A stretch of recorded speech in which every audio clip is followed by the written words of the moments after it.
नमस्कार, के न्यूज में आपका स्वागत है। मैं हूं आपके साथ शांतनु त्रिपाठी। पॉलिटिकल प्रेशर में आज हम बात करेंगे पश्चिम के सियासी धर्मयुद्ध की। पश्चिम से पहले चरण के रण की शुरुआत हो चुकी है और सियासी दलों ने अपनी पूरी ताकत झोंक दी है।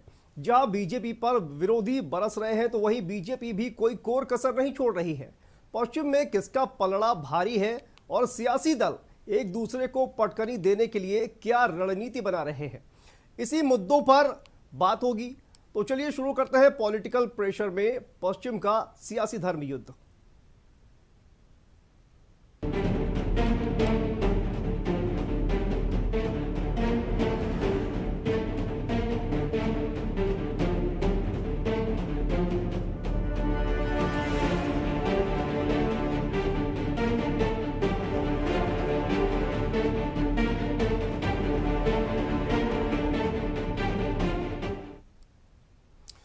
पश्चिम में लड़ाई बहुत भीषण होने वाली है। सभी सियासी दलों ने अपनी पूरी ताकत झोंक रखी है, फिर चाहे सपा हो या फिर बीजेपी। साथ साथ बात करें कांग्रेस और बीएसपी की तो सभी ने अपने अपने दांव और तर्क दिए हैं। पश्चिम में बीजेपी और सपा गठबंधन के बीच कांटे की टक्कर देखने को मिलेगी, क्योंकि योगी आदित्यनाथ जिस तरह से आक्रामक हुए हैं और जिस तरह से जाटलैंड में बीजेपी ने घेराबंदी की है, उससे वोटों का ध्रुवीकरण साफ दिखाई दे रहा है।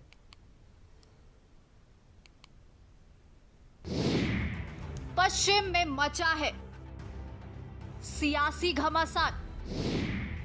सभी दलों ने झोंकी ताकत। कोई मंदिर मंदिर तो कोई घर घर मांग रहा है वोट। कौन किस पर पड़ रहा है भारी। विरोधियों के निशाने पर योगी तो योगी का विरोधियों पर हमला। सोच विचार और तमंचे की हो रही है बात। पश्चिम का सियासी धर्मयुद्ध। यूपी का रण बहुत भीषण हो गया है। इसकी शुरुआत पश्चिम से हो गई। एक तरफ बीजेपी के दिग्गज अपनी ताकत झोंक दिए हैं तो दूसरी तरफ विरोधी दल भी जमकर हमला बोल रहे हैं। 10 फरवरी को पहले चरण का रण है और इसकी शुरुआत पश्चिम से हो रही है। लिहाजा सभी दलों ने पश्चिम में पूरी ताकत झोंकी है और जाटों मुस्लिमों को साधने की कोशिश शुरू कर दी है। बीजेपी के चाणक्य अमित शाह ने पश्चिम की कमान अपने हाथों में ले ली। वहीं दूसरी तरफ नड्डा के साथ योगी भी डटे हुए हैं। अखिलेश और जयंत भला कहां पीछे रहने वाले। बात कर ली जाए बीजेपी की तो पश्चिम के रण में अमित शाह शाम दाम दंड भेद सभी अपना रहे हैं। जाटों को अपने पाले में लाने के लिए जहां मंथन किया गया तो वहीं दूसरी तरफ मथुरा पहुंच मंदिर और नोएडा में लाल हरी बत्ती को फ्यूज करने की बात करने लगे। उत्तर प्रदेश में एक ऐसी स्थिति थी जब सपा बसपा बसपा सपा सपा बसपा ये बुआ भतीजा की सरकारें जब चलती थी, तब पूरे पश्चिमी उत्तर प्रदेश के अंदर माफियाओं का राज था या नहीं था? जोर से बोलो भाई, ऐसे नहीं था या नहीं था? कहीं इमरान मसूद बैठे थे, कहीं आजम खान बैठे थे, कहीं अतीक मोहम्मद बैठे थे, कहीं और कोई बैठा था और सारी जनता सहमी हुई दिखाई पड़ती थी। आज आपने 2/3 बहुमत दिया योगी जी को, भारतीय जनता पार्टी ने मुख्यमंत्री बनाया। पलायन कराने वाले माफिया आज उत्तर प्रदेश से पलायन कर गए। तो वहीं बरेली में हनुमान जी के मंदिर पहुंच गए बीजेपी के अध्यक्ष जेपी नड्डा। एक बात तो सच है, बीजेपी के नेता भले ही मंदिर मस्जिद और दंगे की बात करते हों, लेकिन मंदिर जाना नहीं भूलते, क्योंकि बीजेपी का मंदिरों से गहरा नाता रहा है। और आज मंदिर की ही देन है कि केंद्र से लेकर कई राज्यों में बीजेपी सत्ता पर काबिज है। तो वहीं दूसरी तरफ अखिलेश और जयंत लाल अन्न पोटली लेकर किसानों और गन्ने की बात करते हुए नजर आ रहे हैं और बीजेपी की कथनी और करनी में फर्क बता रहे हैं। अन्य संकल्प लेना चाहें तो पीछे नहीं हटना। आप लोग भी हमारे साथ किसानों की लड़ाई लड़ने के लिए आगे आए। लोग और पहले चरण के किसानों ने, नौजवानों ने और यहाँ के हर वर्ग के लोगों ने फैसला लिया है कि भारतीय जनता पार्टी का इस बार सफाया होगा। भारतीय जनता पार्टी जिन्होंने जनता को धोखा दिया, इनका हर वादा जुमला निकला, हर इनका विज्ञापन विकास का झूठा है। इसलिए कम से कम इन्होंने जो किसानों की आय दोगुनी की बात की थी, क्या चुनाव में किसानों की आय दोगुनी हो गई ये बताएंगे? ये बताएं कि 2014 में जिस समय ये सत्ता में आए थे, डीजल पेट्रोल की कीमत क्या थी, उस समय सिलेंडर की कीमत क्या थी और बेरोजगारी कितनी थी, क्या रोजगार के अवसर दिए हैं इन्होंने, बिजली कितनी महंगी की है। ये तमाम सवाल हैं जो महंगाई की और बेरोजगारी के और किसानी की आय दोगुनी के भारतीय जनता पार्टी इसका जवाब नहीं देना चाहती। जयंत चौधरी जी आरएलडी के साथ गठबंधन पिछले लोकसभा के चुनाव से है और लगातार हम लोग साथ हैं। इस बार भारतीय जनता पार्टी की जो जमीन खिसकी है और इसीलिए उन्हें दर दर घर घर जाना पड़ रहा है। जब घर के दरवाजे खटखटाते होंगे, कम से कम बीजेपी को उस माँ बहन या घर वाले से ये सिलेंडर मांगना चाहिए और पूछना चाहिए कि सिलेंडर की कीमत कितनी बढ़ाई। ये डोर टू डोर कैंपेन कर रहे हैं, वहीं पर डोर टू डोर कैंपेन में लोग जानते हैं कि ये वही व्यक्ति आ रहे हैं जिन्होंने महंगाई बढ़ाई है, बेरोजगारी बढ़ाई है और किसानों को शहीद किया है। ईमान और जज्बात को नहीं समझ पाए। हम लोग बेवफाई नहीं कर सकते किसानों के साथ, अपने मुद्दों के साथ। और पिछले कई वर्षों से आपने देखा है मैं विपक्ष में हूँ, मैं चुनाव हार गया, उसका मुझे कोई मलाल नहीं, मुझ पर कोई फर्क नहीं पड़ा, मैं लगातार सड़क पे रहा हूँ।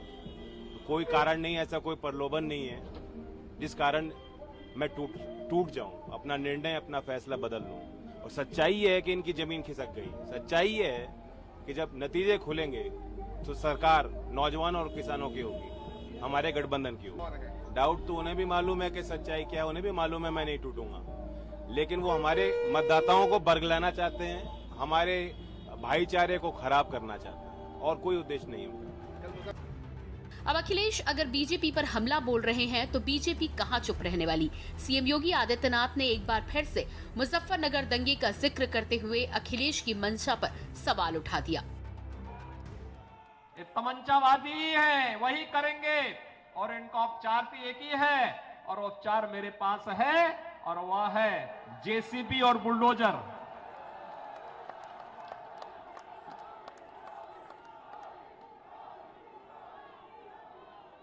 इनका उपचार तो एक ही है कि कानून का राज और थोड़ी भी किसी संभ्रांत व्यक्ति, सम्मानित व्यक्ति और किसी नौजवान के साथ, उसके जीवन के साथ खिलवाड़ किया, किसी बेटी की सुरक्षा के साथ खिलवाड़ किया, किसी व्यापारी का अपहरण किया, तो फिर इस स्थिति में पहुंचा दो कि वह गले में तख्ती लटका करके फिरता रहे कि साहब बकस दो, अब सब्जी बेच करके ही खानदान की परवरिश करूंगा। बीजेपी और सपा आपस में टक्कर दे रहे हैं तो वहीं मायावती भी चुप नहीं है, वो सत्ता वापसी की बात कर रही हैं। इसका आगाज भी आगरा से 2 फरवरी को करने वाली हैं। पश्चिम का रण कितना अहम है आपको इसी बात से अंदाजा लग जाएगा कि जब सियासी रण में अमित शाह सियासी परिक्रमा कर रहे हों और अखिलेश यादव अन्य की पोटली लेकर घूम रहे हों, एक बात तो तय है, पश्चिम में जिसका परचम लहराएगा वही यूपी में सत्ता की कुर्सी पर काबिज होगा। अब देखने वाली बात यह होगी कि आखिर पश्चिम की जनता किसको चुनावी रस पिलाती है। इलेक्शन डेस्क के न्यूज।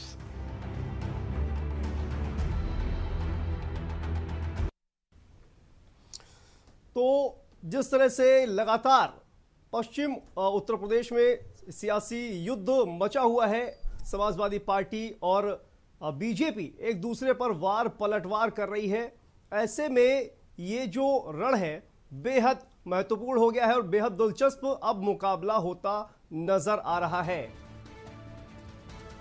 सीएम योगी लगातार तमंचावादी जैसे शब्दों का इस्तेमाल कर रहे हैं और समाजवादी पार्टी पर हमला बोल रहे हैं।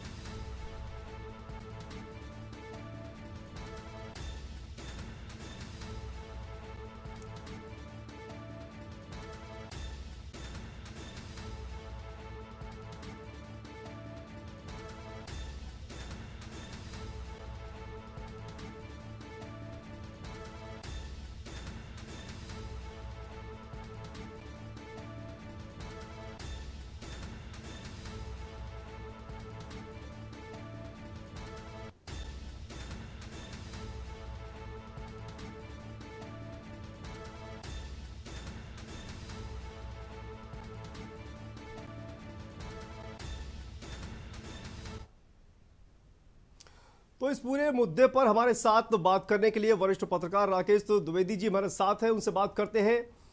तो जिस तरह से राकेश जी, जिस तरह से ये जो पूरा पॉलिटिकल ड्रामा पश्चिमी उत्तर प्रदेश में देखने को मिल रहा है, कौन किस पर भारी है? समाजवादी पार्टी या फिर बीजेपी या फिर बसपा?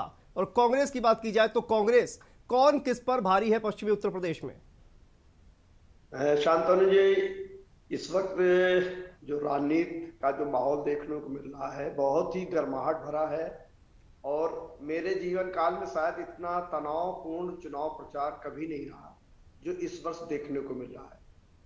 निसंदेह बीजेपी ने ये भांप लिया है कि पश्चिमी उत्तर प्रदेश में जो स्थिति उनकी पहले थी वो इस बार शायद उनको नहीं दिखाई दे रही। तभी गृह मंत्री जी पूरी ताकत लगाए हुए हैं, प्रदेश अध्यक्ष भी वहां जा रहे हैं, निसंदेह मोदी जी की भी नजर वहां पर है। लेकिन जिस जाट वर्ग ने उनको पूर्व चुनाव में जो ताकत दी थी उस ताकत में कहीं ना कहीं सेंधमारी सपा के द्वारा लगाई जाती दिख रही है। तो पूरा प्रयास ये है कि इस पूरे माहौल को उसी पुराने जो एक छवि बनी थी सपा की कि उनकी गाड़ियों से लोग असलहधारी निकलते थे, भले वो किसी को कोई नुकसान नहीं पहुंचा लेकिन लोग डर जाते थे। तो बीजेपी का पूरा प्रयास है कि इस पूरे चुनाव को गुंडा बनाम धर्म से जोड़ दिया जाए। अब ये देखिए कि इसमें कितना वो कारगर होते हैं, क्योंकि राकेश टिकैत जिस प्रकार से बीजेपी पर या उनकी सरकार पर हमलावर है उसका भी एक नुकसान बीजेपी को तो दिखाई दे रहा है और उसकी भरपाई में लगे हुए हैं। और ये चुनाव आगे की रणनीति तय करेगा, क्योंकि इसके बाद वो पूर्वांचल जाएंगे, बुंदेलखंड में आएंगे, अयोध्या में भी खास तौर से जहां से योगी जी लड़ना चाहते थे उनको मौका नहीं मिला। तो ये सारी चीजें जो है वो एक नया परिदृश्य स्थापित करेंगी। और तो राकेश जी, अगर बात की जाए जिस तरह से आपने कहा कि पिछले सरकार में लोग असलहा लेकर निकलते थे, योगी आदित्यनाथ तमंचावादी जैसे शब्दों का इस्तेमाल कर रहे हैं, क्या इसका कोई असर पश्चिमी उत्तर प्रदेश में पड़ने वाला है? पश्चिमी उत्तर प्रदेश में कहीं ना कहीं फिर उनको वही पुराना परिदृश्य याद आ जाएगा, क्योंकि ये चीजें होती तो रही हैं निसंदेह। लेकिन जिस प्रकार से सपा एक नया नारा लेकर आई है कि नई सपा है, नई हवा है, तो जो उनके ऊपर जो ठप्पे लगे थे, जो दाग लगे थे, उससे छुटकारा पाना चाहती है। विकास कार्य बहुत अखिलेश सरकार ने कराए थे, लेकिन जो गुंडागर्दी वाली जो छवि थी उससे उनको नुकसान भी हुआ था निसंदेह। तो उसी का लाभ बीजेपी पूरा उठाना चाह रही है, क्योंकि इनके यहाँ होमवर्क अच्छा होता है, बस ये काम नहीं होता है, बस होमवर्क के आधार पर अब इनके बड़े बड़े लोग जुटे हुए हैं। तो राकेश जी, बात की जाए होमवर्क की, जैसा कि आप बात कर रहे हैं, मुजफ्फरनगर दंगों को लेकर भी सवाल उठाए जा रहे हैं। मुजफ्फरनगर दंगों को याद दिलाया जा रहा है, क्या इसका कोई असर पड़ने वाला है इस चुनाव में? अब ये तो जब मतदान होगा तब दिखाई देगा, लेकिन कहीं ना कहीं दो पार्टों के बीच में इस चुनाव को किया जा रहा है, हिंदू बनाम मुस्लिम। अब इसमें जो हिंदू वर्ग है उनसे जुड़ी हुई जो जातियां हैं वो बीजेपी के नारों पर या उनके उन याद कराई गई घटनाओं पर कितना उन पर असर होता है ये तो वक्त बताएगा, लेकिन कहीं ना कहीं कुछ असर जरूर आएगा। और निसंदेह ऐसा प्रयास होगा बीजेपी का कि अपने इसी आधार पर हिंदू मुस्लिम के आधार पर वो इस चुनाव को डाइवर्ट करें और उसका लाभ उठाएं जो पहले चुनाव में उन्होंने उठाया था। राकेश जी, बात की जाए जाटलैंड, जैसा कि कहा जा रहा है जाटलैंड, आरएलडी की जो मुखिया है जयंत चौधरी जी, उनका कितना प्रभाव पड़ने वाला है पश्चिमी उत्तर प्रदेश में? जाटलैंड में देखिए बीजेपी सरकार की तरफ से गलतियां बहुत हुई हैं। किसानों के मामले में उनको जो जो कुछ कहा गया है उससे वो बहुत मर्माहत है। अकेले जाटलैंड क्या, हम तो दूसरे हिस्सों में देख रहे हैं, वहां का भी किसान इन सब बातों को लेकर बहुत वो दुखी है कि उनको उनके लिए क्या क्या नहीं कहा गया। तो इसका नुकसान तो हो सकता है, क्योंकि जयंत जी भी अब काफी परफेक्ट नजर आ रहे हैं और उनको जो मौका मिला है और ये दोनों युवा जब जुड़ रहे हैं तो लोगों में उत्साह तो है। अब ये उस उत्साह को वोट में कितना बदल पाएंगे ये समय बताएगा। तो बहुत बहुत धन्यवाद इस तमाम जानकारी के लिए। हमारे साथ तो राकेश द्विवेदी जी वरिष्ठ पत्रकार जुड़े हुए थे। तो पश्चिमी उत्तर प्रदेश में जिस तरह से एक दूसरे पर वार पलटवार हो रहा है और मुजफ्फरनगर दंगों को भी याद दिलाया जा रहा है, राकेश टिकैत भी कहीं ना कहीं प्रभाव डालने वाले हैं, जयंत चौधरी भी डालने वाले हैं। तो ये तमाम समीकरण है। देखना ये होगा कि आखिर जब मतदान होगा तो उसमें क्या कुछ फैसला पश्चिमी उत्तर प्रदेश की जनता करने वाली है। तो बुलेटिन में फिलहाल वक्त है एक छोटे से ब्रेक का, जल्द वापस लौटते हैं।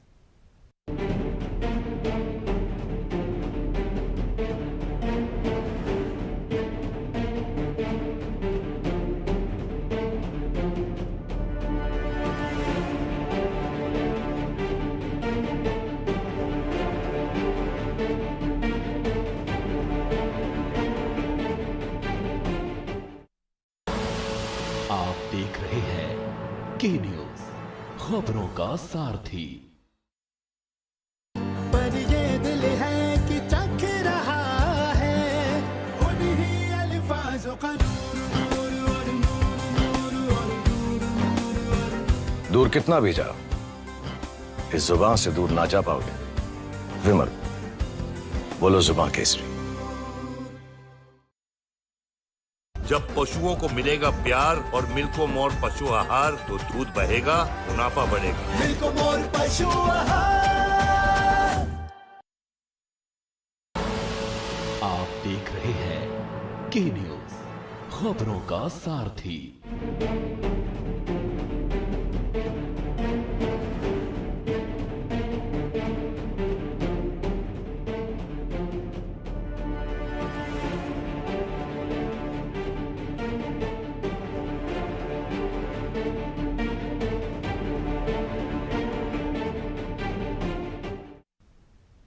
ब्रेक के बाद एक बार फिर से आप सभी का स्वागत है हमारे इस खास कार्यक्रम में। और अब बात करेंगे भारतीय राजनीति के सिरमौर उत्तर प्रदेश की, जहां के जिला गाजियाबाद में राजनीति की गर्माहट अपने चरम पर है। एक और जहां सपा के राष्ट्रीय अध्यक्ष अखिलेश यादव और राष्ट्रीय लोकदल के अध्यक्ष जयंत चौधरी ने गठबंधन प्रत्याशियों के पक्ष में चुनावी माहौल बनाने और विपक्ष पर हमला बोलने में कोई कोर कसर नहीं छोड़ी है, तो वहीं दूसरी तरफ सूबे के मुख्यमंत्री योगी आदित्यनाथ ने भी गाजियाबाद में अपना दम दिखाया है। 2022 के समर में पहली बार एक ही दिन प्रदेश के वर्तमान एवं पूर्व मुख्यमंत्री ने एक ही जगह से चुनावी हुंकार भरी। तो कैसी रही जिला गाजियाबाद की सियासी तस्वीर, देखिए खास रिपोर्ट।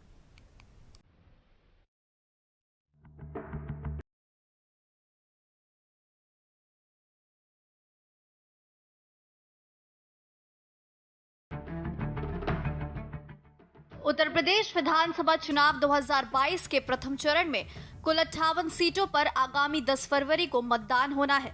ऐसे में चुनाव प्रचार के लिए विभिन्न राजनीतिक दलों के पास बहुत कम समय बचा है। ऐसे में पश्चिमी उत्तर प्रदेश में राजनीतिक दलों के दिग्गज नेताओं ने मोर्चा संभाल लिया है।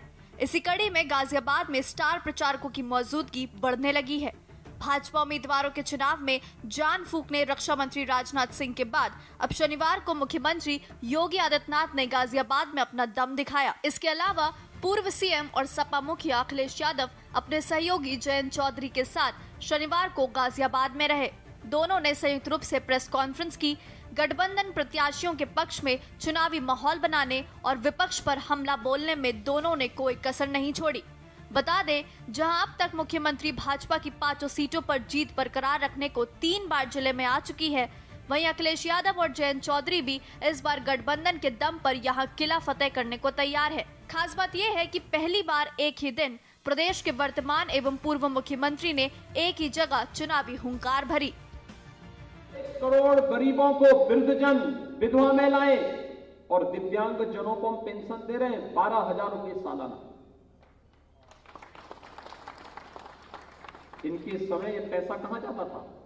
समाजवादी पार्टी के चंद लोगों को समाजवादी पेंशन के नाम पे दी जाती थी। हमने कहा नहीं भाई, पेंशन न समाजवादी होती है न कांग्रेसी होती है, यह तो केवल पेंशन होती है, गरीब की मिलनी चाहिए और उनको पेंशन देनी। ये राशन का पैसा भी बटोर करके तस्करी के माध्यम से बांग्लादेश पहुंचा देते थे। हमने कहा नहीं, तस्करी नहीं होगी, ये पैसा ये गरीब का राशन है, गरीब को ही मिलेगा। 15 करोड़ गरीबों को 2 बार, डबल इंजन की सरकार है तो डबल बार हम राशन की देंगे। ये सब जो भी किया है इसलिए नहीं किया कि हम इसके नाम पे वोट मांगेंगे, ये हमारी ड्यूटी थी, हमने अपने धर्म का निर्वहन किया, ये हमारी जवाबदेही थी। मैं तो आपसे अपील करने के लिए आया हूं, अगर जनता जनार्दन को लगता है कि ये सब अच्छा हुआ है, ये अनवरत आगे चलना चाहिए, बेटियां इसी प्रकार से सुरक्षित रह करके जा सके, तुष्टीकरण की राजनीति न हो, चेहरा देख करके भेदभाव न हो, अन्याय और अत्याचार बंद हो, शोषण पूरी तरह इसी प्रकार से बंद रहे, गुंडागिरी और माफियागिरी बंद रहनी चाहिए। और अगर आपको लगता है कि माफिया और पेशेवर अपराधियों के खिलाफ सरकार का बुलडोजर लगातार चलता रहे, तो इसके लिए भारतीय जनता पार्टी आवश्यक है। और गरीबों को, किसानों को मजबूर कर दिया कि वो राशन पे अपना जीवन यापन करें। बताओ, भारतीय जनता पार्टी कहती है कि 80 करोड़ लोगों को राशन दे रहे हैं। बताइए, 80 करोड़ लोगों को गरीब बना दिया इन्होंने, किसी के घर में नौकरी रोजगार नहीं। इसलिए जो लोग दावा कर रहे हैं कि किसान खुशहाल हुआ है, वो देखो कैसे अन्नदाता का अपमान किए थे, और आज उनके इतने वर्षों की नाकामी के कारण गरीबी बढ़ी है। सकारात्मक पॉलिटिक्स कोई कर रहा है तो वो भारतीय जनता पार्टी कर रही है। हम दोनों लोग मिलकर के नकारात्मक पॉलिटिक्स को खत्म करना चाहते हैं, एक बार फिर वही भाईचारा की पॉलिटिक्स करना चाहते हैं कि हम सब एक हैं, जो गंगा जमुनी तहजीब है उसको बढ़ा करके खुशहाली के रास्ते पर ले जाना चाहते हैं। ये अन्न संकल्प के लिए हम पोटी लेके चलते हैं, यही अन्न है जो हमें और आपको जिंदा रखता है। किसान जो हमें पेट भरता है और कपड़े दे पहनाता है, उसके हक में हम दोनों लोग लगातार इसी तरह से संकल्प करते रहेंगे और लड़ाई लड़ते रहेंगे जब तक भारतीय जनता पार्टी को हटाना ले। राजनीति का जिला गाजियाबाद। वर्तमान एवं पूर्व मुख्यमंत्री ने दिखाया दम। 2017 में पूरी तरह बीजेपी का था वर्चस्व। 2012 में बसपा की थी आंधी। अखिलेश और जयंत भी सेंध लगाने को तैयार। बीजेपी ने मौजूदा विधायकों पर ही जताया भरोसा। गाजियाबाद में है जातिगत वोटरों की गणित। लोनी और मुरादनगर सीट पर मुस्लिम मतदाताओं का प्रभाव। गाजियाबाद सीट को वैश्य मतदाता करते हैं प्रभावित। मोदीनगर में जाट मतदाताओं का प्रभाव। गाजियाबाद में बसपा के बड़े नेता सुरेश बंसल अस्वस्थ होने के कारण चुनाव मैदान से दूर है। ऐसे में स्थानीय सियासी जानकारों का कहना है कि भाजपा को यहां हर सीट पर अपने विरोधियों पर बढ़त हासिल है। देखा जाए तो इस बार का चुनाव बीजेपी वर्सेस सपा रालोद गठबंधन के बीच होना तय है। अब देखना यह है कि इस बार यहां की जनता किसके सर पर सत्ता का ताज पहनाती है। इलेक्शन डेस्क, के न्यूज इंडिया।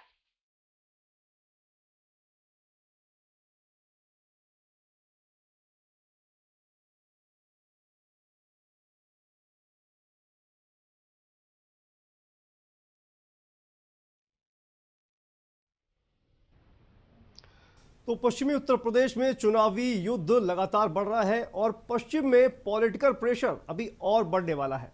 तो हमारे इस खास कार्यक्रम में फिलहाल इतना ही। आप देखते रहिए के न्यूज।